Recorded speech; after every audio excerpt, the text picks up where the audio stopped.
প্রিয় দর্শক, আগামী 25শে জানুয়ারি পটুয়াখালীর মাটিতে মাওলানা আজহারী সাহেব আসছে। দেখুন এখানে আমার পেছনে কি তৈরি করা হচ্ছে দেখা যাক। চলুন নিচে নেমে দেখা যাক এখানে কি কাজ করতেছে এনারা। এ যেন ইলাহি কাণ্ড। দেখেন সারি সারি সারি সারি গর্ত খুঁজে রাখছে। এটা মূলত 25শে জানুয়ারি আজহারী হুজুরের মাহফিল, এই উপলক্ষে পটুয়াখালীকে রমরমা সাজানো হচ্ছে।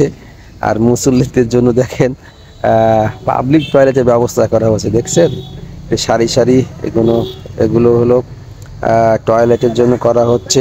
এখানে সব মিলে 60টা টয়লেট আছে। দেখেন কাজ চলতেছে। এই যে এখানে এবার প্যানগুলো বসাই দিয়ে ঘিরে দিলে কিন্তু কাজ শেষ হয়ে যাবে। যাক, অনেকদিন পরে আমরা অনেক অনেক অনেক খুশি, পটুয়াখালীবাসী অনেক খুশি যে মাওলানা আজহারী সাহেব পটুয়াখালীর মাটিতে চলে আসতেছে আগামী 25শে জানুয়ারি।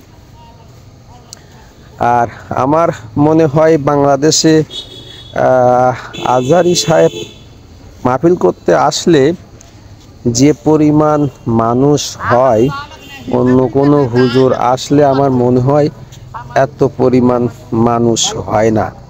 এত পরিমাণ মানুষের জন্য তো একটু সুব্যবস্থা করাই লাগবে। অনেকে 2 দিন 3 দিন আগে থেকে চলে আসবে সামনে জায়গা দখল করার জন্য। তাদের জন্য মূলত এই সুব্যবস্থা, টয়লেটের ব্যবস্থা আছে এখানে। দেখেন মুরব্বীরা কিন্তু দিনরাত পরিশ্রম করে কাজ করে যাচ্ছে।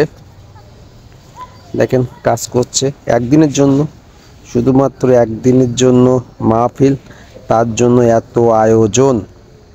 দেখেন আমি পা দিয়ে দেখলাম যে মজবুত হয়েছে কিনা। যাক, মজবুত হয়েছে। এখন ভালোই সব কিছু সুন্দর হলে হয় আর কি। দেখুন এখানে এই লম্বা করে ড্রেন করে রাখছে। এটা মূলত মনে হয় প্রস্রাবখানা হবে। প্রস্রাবখানা হবে। এই যে লম্বা করে অনেকগুলো ড্রেন করে রাখছে। এরকম মাঠ 5টা, মাহফিলের জন্য মাঠ 5টা প্রস্তুত করা আছে।